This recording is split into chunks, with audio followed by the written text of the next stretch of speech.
First of all, I want to thank everybody for being here today because what we're going to talk to you about is a very disturbing case. First of all, I want to thank all the partners that we had involved in this: the Department of Homeland Security, the Florida Attorney General's Office, statewide prosecution, the Florida Department of Children and Family, Marion County Sheriff's Office, Lee County Sheriff's Office. Today, we arrested 6 men and a woman who were arrested for an 8-month-long human trafficking investigation involving teens.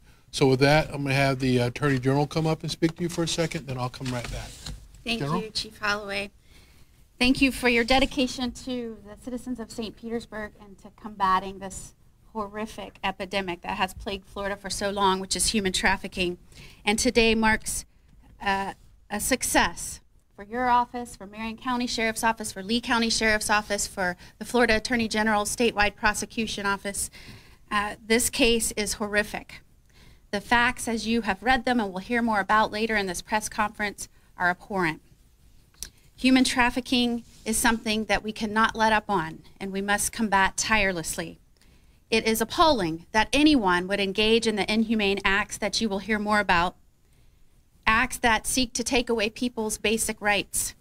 This case is just one example of how I will work daily, along with law enforcement across the state and prosecutors across the state, to combat human trafficking and rescue survivors.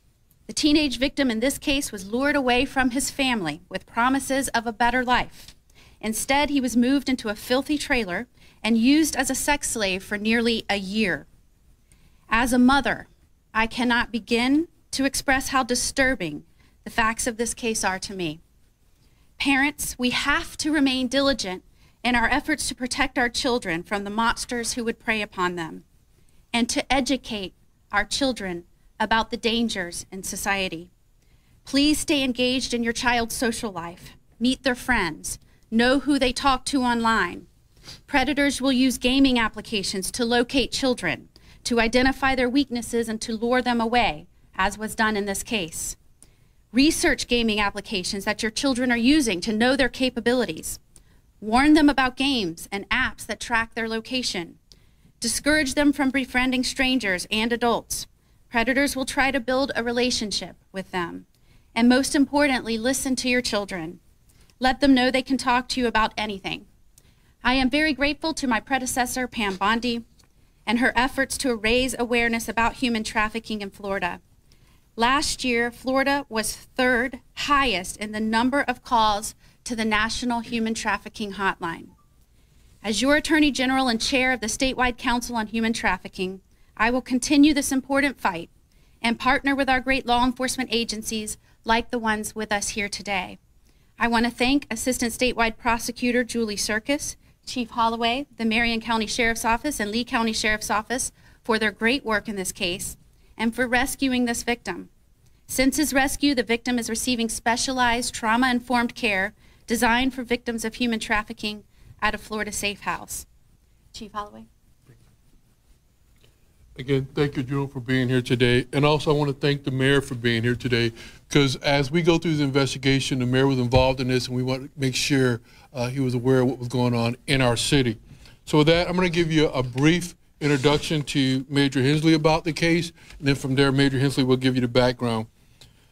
So first thing I want to make sure for all parents and guardians, I want you to pay attention. If you get nothing else out of this interview today, it's about protecting your children at home.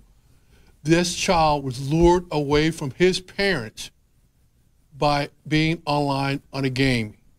He was told he was going to go to a place that was better. So we're pleading with parents and guardians today, please go home. Look at what your kids are doing online. Do not let these predators into your home, because if you're not paying attention to what your child is doing online, they are going to come into your home and take your child away from you. To address this problem, once we started in our city, the mayor gave us permission for us to come up with a new unit. It's called HEAT, Human Exploitation and Trafficking. There's now 1 sergeant and 6 detectives, and their main focus is to take these predators out of your home. They're going to be online looking for these men and women on our line that are trying to take our children away from us. In a few minutes, Major Hensley will come up, And then after that, we will be able to answer some questions, but we won't be able to answer too many questions because some of these details are not public. Major Hensley. Thank you, Chief. Good afternoon. In May of 2018, authorities from Louisiana contacted the St. Petersburg Police Department because they believed a missing teenager was in St. Petersburg. Officers responded to the Silver Lake Mobile Home Park at 4000 24th Street North and found the 17-year-old boy. Just days earlier, the teen had been picked up in Louisiana and driven to St. Petersburg by 34-year-old Curtis Gruwell and 56-year-old Eleanor McLamory. Officers also discovered a second teenager living at this location. 52-year-old Mark Dennis claimed the teen was his son. However, he had no documentation to prove custody. The second boy was taken into protective custody, and further investigation revealed that Mark Dennis was not, in fact, his biological father. The teen was, in fact, a reported missing child from Marion County who had gone missing approximately 1 year earlier when he was only 15 years old. Investigation revealed that in April of 2017, McLamory orchestrated a meeting between the 15-year-old victim and a married couple, Mark Dennis and Andrew Dennis. After meeting in person, they continued to communicate with the help of McLamory, and plans were made to give this boy a new identity. Mark and Andrew Dennis drove to Marion County, picked up the boy, and brought him back here to St. Petersburg to live. Also living in the trailer were Gruwell and 51-year-old Michael Schwartz, along with their acquaintances, 36-year-old Michael Blasdell and 29-year-old J.R. Gaithier. The men introduced this juvenile to sadomasochism and used him as a sex slave. He was not enrolled in school, and he did not receive medical care. The conditions inside this small trailer were deplorable. The victim was living on a small mattress with no bedding, surrounded by animals, animal cages, and animal feces. Going back to the teenager from Louisiana, he was originally contacted using the Discord app. Discord is a free video, voice, and text chat application commonly used by gamers. Using the Discord app, arrangements were made for Gruwell and McLamory to drive to Louisiana, pick up the 17-year-old, bring him back here to live in St. Petersburg with Mark and Andrew Dennis. Thankfully, a short time later, St. Petersburg police officers responded to the location and rescued the children. Ultimately, the boy from Louisiana was returned home, and the victim from Marion County is receiving specialized trauma-informed care at a safe location, and he's thriving in school.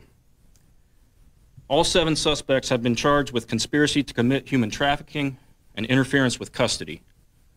Mark and Andrew Dennis, Michael Blaisdell, and J.R. Gaithier have been also charged with sexual battery. They have been booked into the Pinellas County Jail except for Schwartz, who was arrested in Lee County, and McLamory, who was arrested in Marion County. We are still attempting to locate Curtis Gruwell.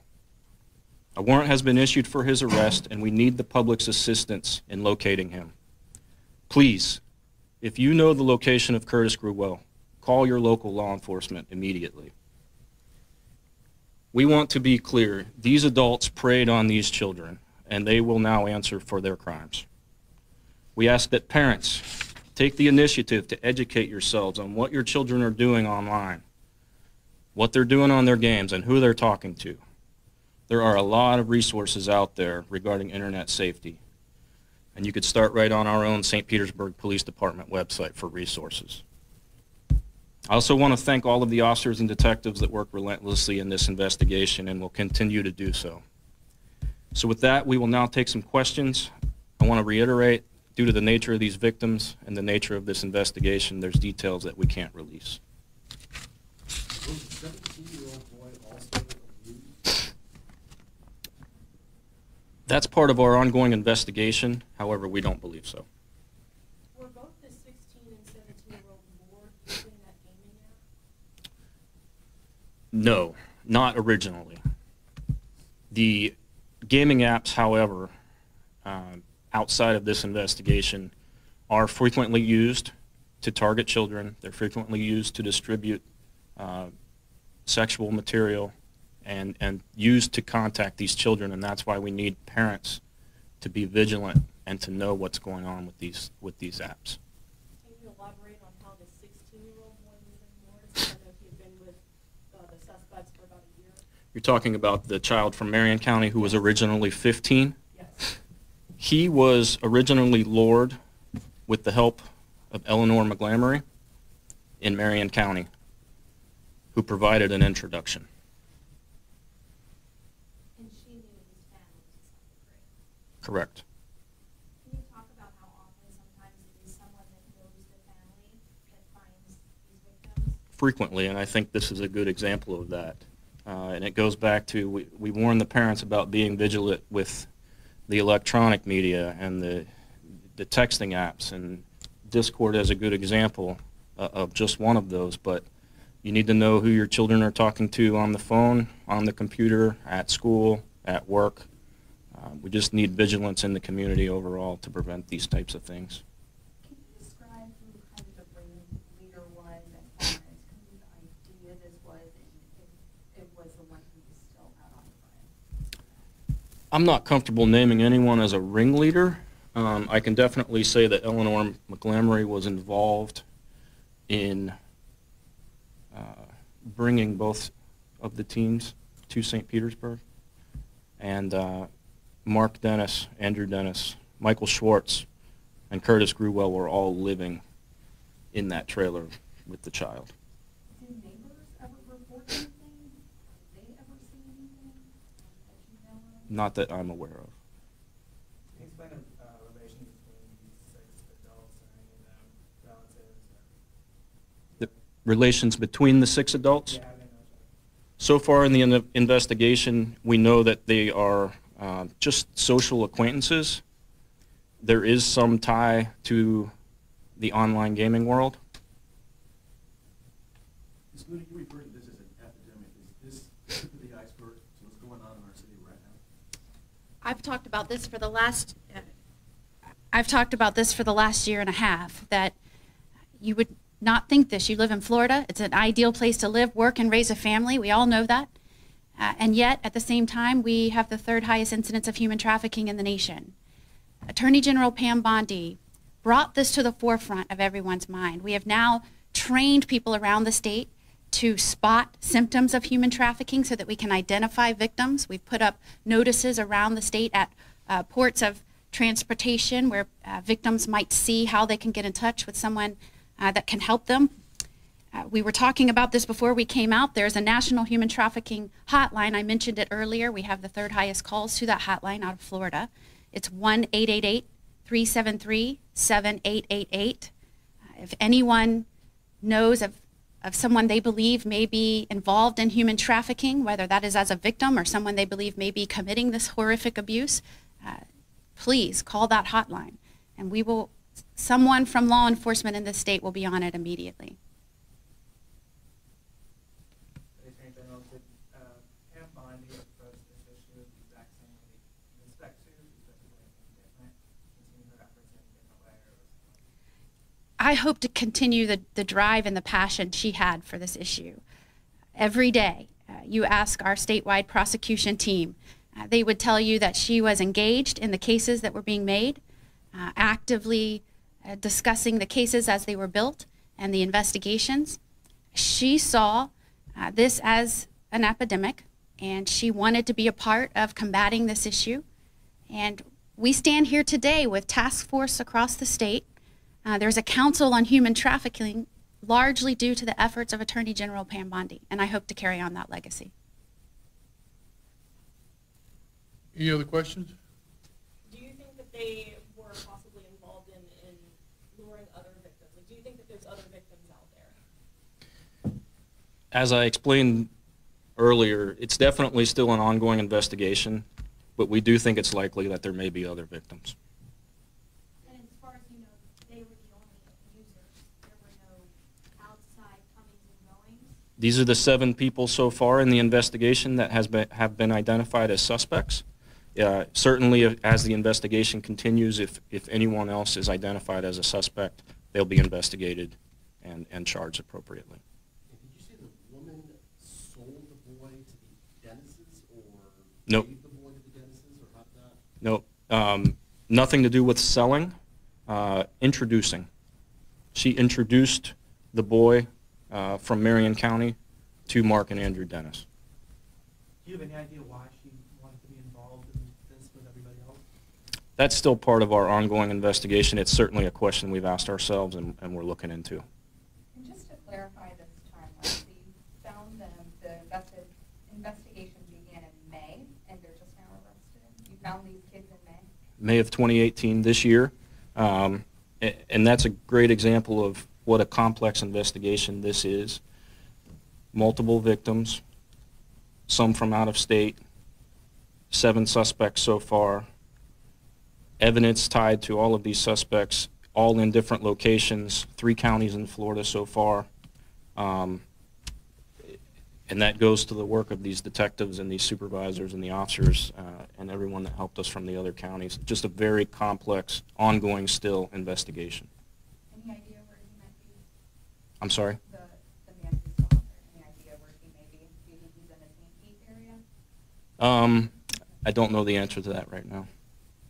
Do you have a physical description of him? I'm sorry, sir? Do you have a physical description of Curtis Gruel? I do. So, this is Curtis Gruwell.